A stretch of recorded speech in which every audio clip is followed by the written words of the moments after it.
Welcome to episode 224 of the G2 on 5G. It's the latest inside scoop on everything 5G and more. We cover 6 topics in about 20 minutes, and it's brought to you by More Insights and Strategy. I'm Will Townsend, and joining me again this week is fellow analyst Anshul Sag. We've been a little dark for the last couple of weeks, but Anshul and I have both been traveling quite a bit. This is the 5G bat phone in the Moxie Lower East Hotel in Manhattan.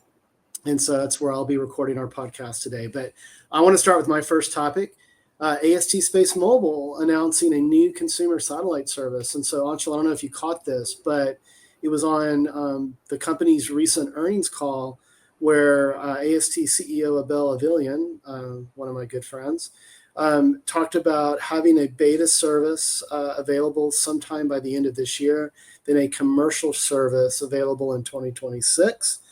And this would include, according to Abel, potentially text, internet, data, and access to applications like video conferencing. So this is really interesting because when I first weighed in on all of this a couple of years ago, what I was really impressed with was that AST SpaceMobile was taking more of a middleware approach, right, in enabling solutions and not competing. And I contrasted that with Starlink because they obviously have a satellite service. But now it seems AST SpaceMobile's strategy is changing a little bit. I can't find fault with that because it's a tremendous opportunity for the company to monetize a service. But what do you think? I'm assuming you caught this news.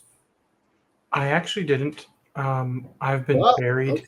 I've been quite buried across many things, so I actually did miss this. Okay. But what I do think that's interesting is that you're right. It does sound like they're trying to become a bit more horizontal. And the truth is, I think they started horizontal. Now they're trying to move more vertical. But Right.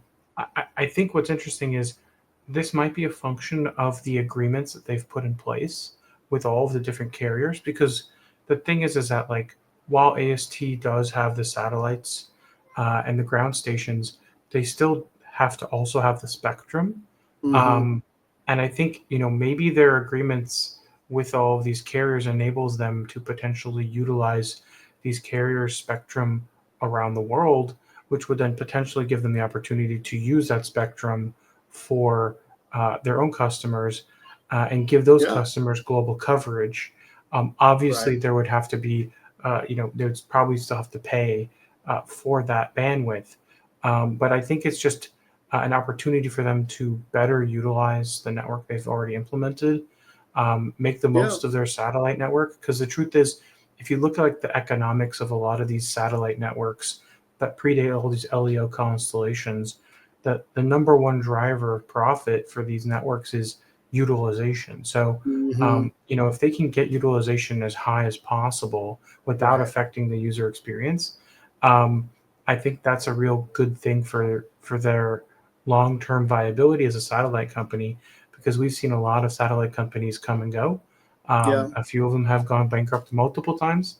Right. So I think that's really an important thing to consider when it comes to AST is long-term viability and and kind of being that bridge between different parts of the Yeah. globe or world, however you want to say it.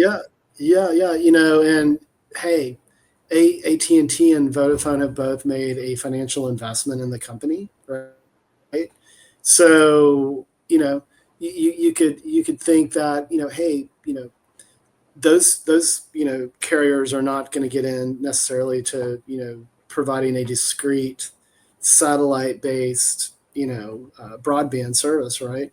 But they will benefit, right, with AST SpaceMobile doing that on their own because they've made financial investments in the company. So the strategy has changed a little bit. I mean, last year the investments occurred, by those two big MNOs, including Google.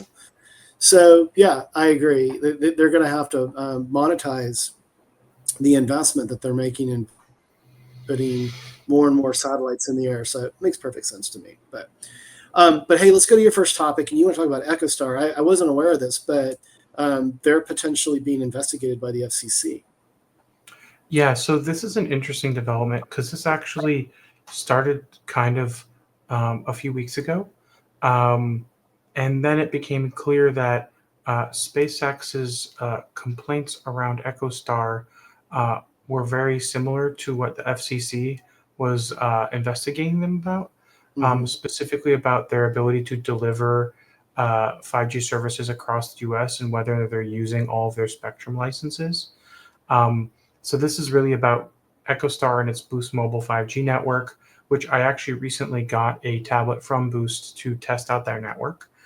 So I'm excited to try that out because it's been a while since they've launched and I haven't had a chance to try it. Um, Hmm. but really, what it is it's like um, they're trying to say that Boost isn't making their their terms are correct. And what's really interesting is that um, there's a lot of political back and forth um, because Ergen is trying to get the Trump administration to um, give them more wiggle room, kind of like they did with Biden. And the Right. FCC chair Carr um, has an investigation into EchoStar specifically um, regarding their spectrum and the availability to utilize the 2 gigahertz band. Um, Hmm. so it's interesting is uh, SpaceX wants to use this 2 gigahertz band. So um, some people are wondering whether or not it has to do with Trump's involvement with Elon and whether or not SpaceX is part of this. So Right. it's really unfortunate, and I really hope that um, you know EchoStar and Boost do actually have a successful network for a lot of reasons, Yeah. but also they do have a reputation for being a spectrum squatter. Dude, Um, Charlie's got the biggest reputation doing that. So so I don't care if we're talking about Dish or EchoStar totally, now. I it's the mean, same come thing. on. It is. But yeah, it really seems to be there's a lot of interest in the spectrum that they have. Um, Yeah. but I don't know if I can really trust that it will be an objective investigation, which is really my biggest concern. Hmm. Because it's not like we're the biggest fans of EchoStar and Dish, Yeah. um, but I just think that it would be really unfair and unfortunate if SpaceX was the one to be able to take advantage of this technology of this spectrum.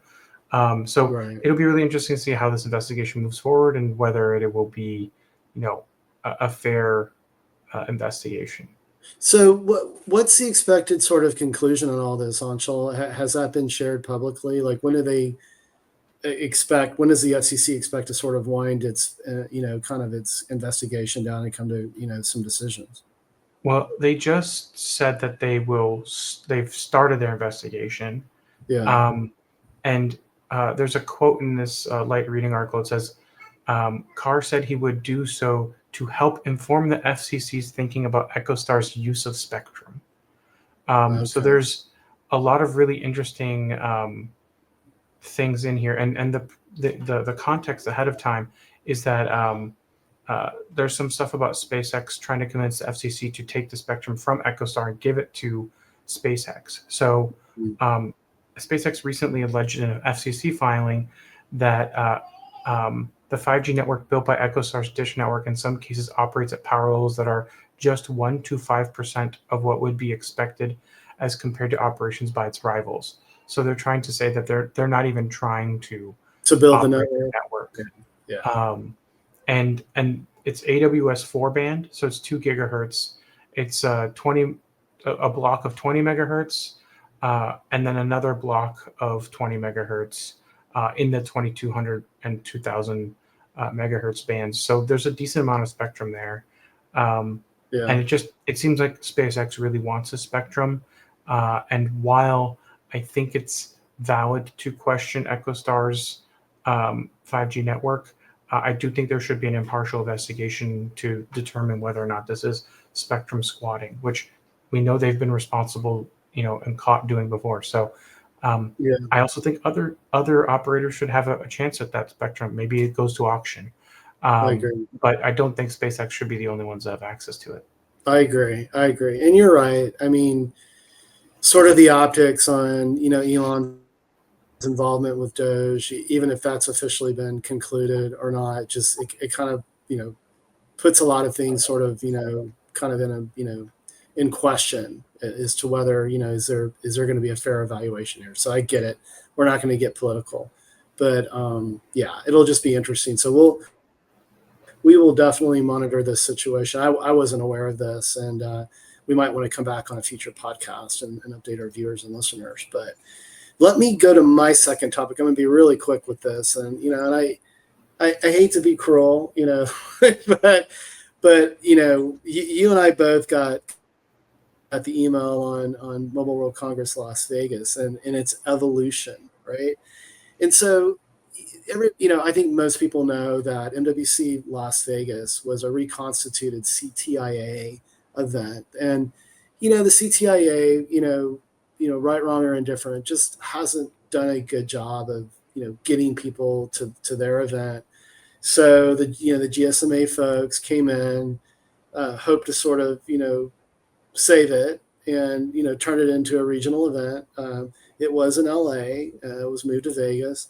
And and I've attended over the last few years, and it's just never kind of gotten the momentum that it's needed. And so now this year, you and I in our inboxes get this note around how it's the event's being rebranded to be focused on more of an enterprise-led show. And hey, I get it. When you look at sort of private cellular, we are beginning to see the adoption ramp a little bit. Although I did read some news recently from another market research company that kind of they beg to differ. They don't see the robustness and sort of the uptake on private cellular. But right, wrong, or indifferent, it's just really interesting, and it makes me wonder. And I think you and I had a sidebar on this. Is it time just to put a fork in this event, because it's obviously it's not getting the attendance that the other MWC events get, such as Barcelona and Singapore, and we're not Singapore, the Asia events, Shanghai, and the Shanghai event as well. So, I mean, what do you think? I mean, is it time for folks to put a fork in it and move on? I do think that this event should go away.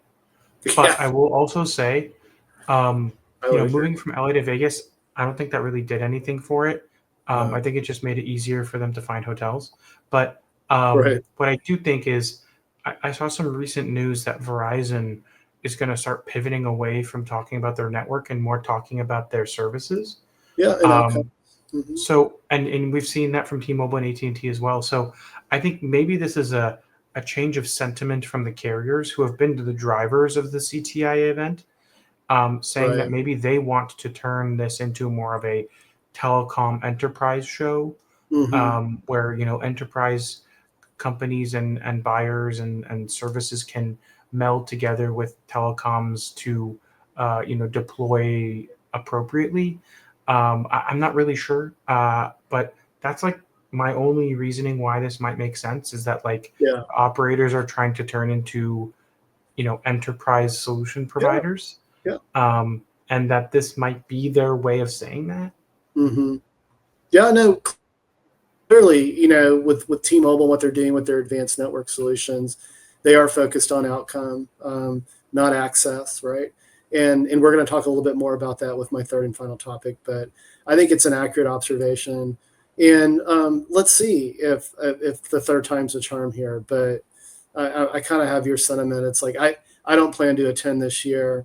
In fact, I've worked with the T-Mobile team on the Unconventional Awards. This is part of T-Mobile for Business, and they've actually moved that award celebration to a different event, and so it won't be at MWC Las Vegas. And so so it'll be interesting. Like I don't want to throw the baby out with the bathwater, but it just this event just hasn't found its footing for many years. So it'll be interesting to see what happens, but.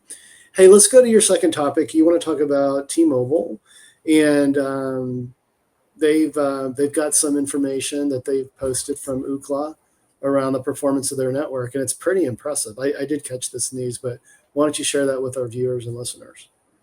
Yeah, so it's actually kind of like a double whammy here.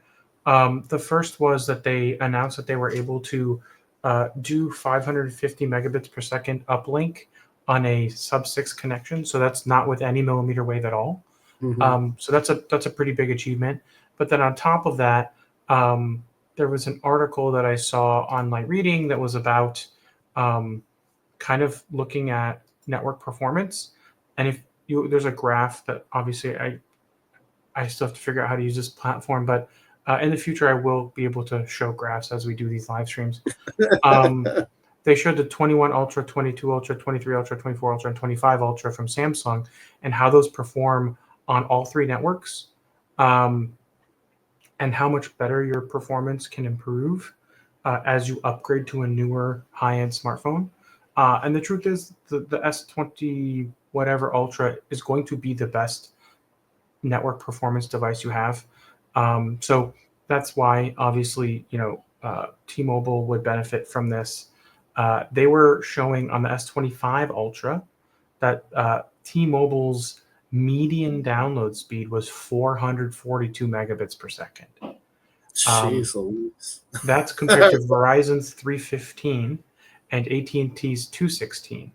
But what's crazy is if you get like, let's say you got the S25 Ultra on Verizon, you would be as fast as the 22 Ultra on T-Mobile, now. Yeah. So it's really interesting because, people, this is a conversation I always have with people is, if you're not having a good experience on your phone, it's probably your phone and it's not the network. In fact, in some cases, you're being left behind by the network because the network's being upgraded. There's new bands being introduced, new technologies. And your phone doesn't have the capability. And your phone doesn't support them. So if you had an S21 Ultra, your peak speed on T-Mobile is almost half of what it would be on a 25. Yeah. So that's median download, not even peak. So I just think that I live in a world where I'm getting the latest S series from Samsung. I'm lucky to be like that, but the truth is it improves coverage, it improves speeds, and it just shows when you have the right equipment, you can really make the most of the best network. And I mean, even on Verizon, you're getting 315 if you have the latest S25 Ultra. So I think it's really important that equipment makes a difference. Modems make a difference. I'm actually working on assessing the Apple C1 modem on the new 16E and seeing how that compares to, like an S25 Ultra, or maybe even a base 25, just because those are more close in price. But anyways, just something I'm working on, but also really shows, what you can do on a really good network with a really good phone. Yeah, you got to have both, right? You got to have the phone that's going to be compatible, and you've got to have a kick-ass network. And T-Mobile's built a kick-ass standalone network, right? But Verizon and AT&T are closing the gap there. But it's been interesting.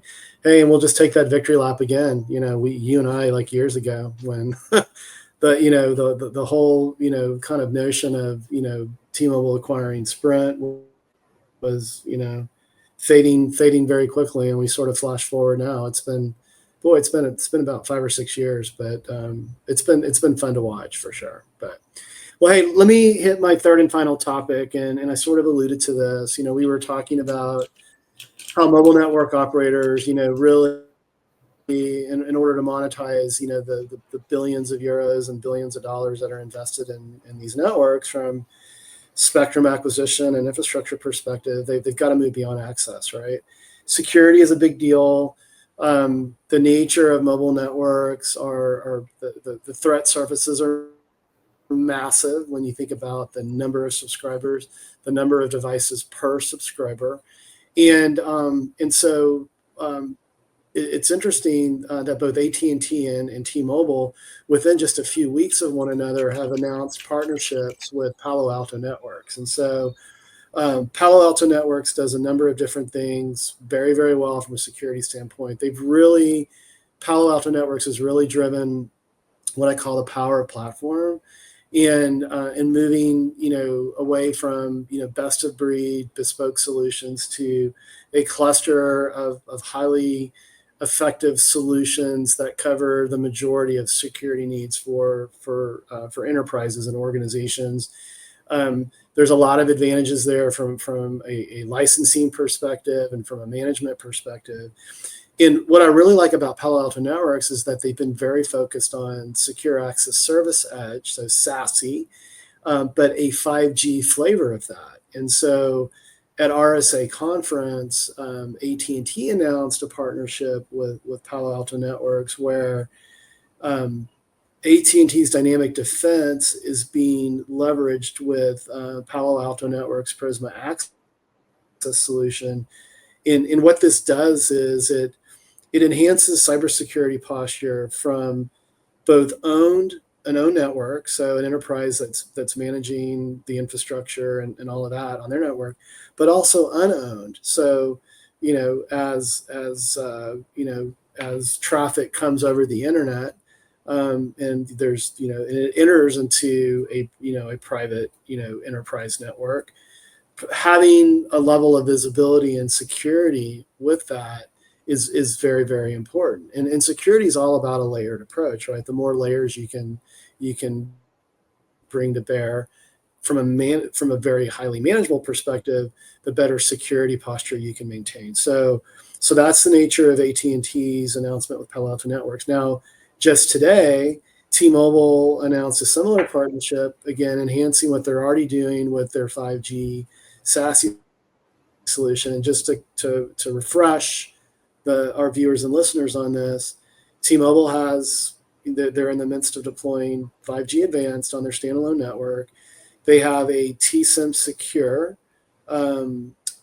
solution, which is a SIM-based clientless authentication, something that leverages what they've been doing with their TIOT solution as well. And then you and I have talked about the T-Mobile security slice as well, and that was announced. It's been at least a year or longer, and I sort of I've written about that and have commented on how I think that's very unique and different because again, because T-Mobile has the only nationwide standalone network, they can do network slicing, and so they've done the security slice that's tailored to complement what they're doing from the SASE perspective. So I really like this because for the longest time, T-Mobile was just sort of reselling someone else's SD-WAN solution and SASE solution. So this really brings a lot of, I think, differentiation and value to what T-Mobile for Business is doing with their 5G SASE solution. And also, like, I'm not going to throw water on what AT&T is doing as well. I mean, dynamic defense is a tremendous effort to embed security controls directly into the network fabric. So it's a different approach than T-Mobile's. So I think this is great. I mean, it's going to bring monetization opportunities for Palo Alto Networks, AT&T, and T-Mobile, and it's going to deliver just stronger security for customers that utilize it. So, and I know security is not a big strength of yours. You don't focus on that too much, but what do you think about the monetization opportunities here?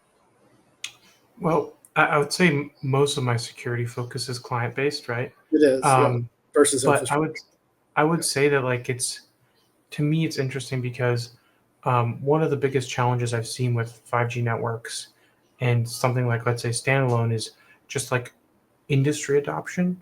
Yeah. So I think if more operators are offering, differentiated security capabilities, I think what that does is it sets enterprises and developers up for a better understanding of the environment.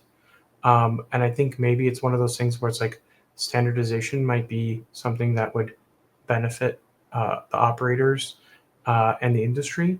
And maybe a more standardized approach for these kind of security solutions would be great. But it also sounds like this is something that the operators want to, offer as a differentiated offering, and give themselves a little bit of a unique approach to security. So I think it's in net it's a good thing, and I think it also builds on what I was saying earlier, where these operators want to become more of like a solution deliverer as opposed to just Right. a dumb pipe, because they hate being called a dumb pipe, right? So Right. um, Right. so it's kind of like moving Yeah, and in I the think opposite yeah, direction. yeah, yeah, and I agree. And didn't mean to cut you off there, but I think AT&T and Verizon have probably done a better job in the past and focusing on enterprise solutions versus T-Mobile. But I got to give the TFB team credit and Cali Field.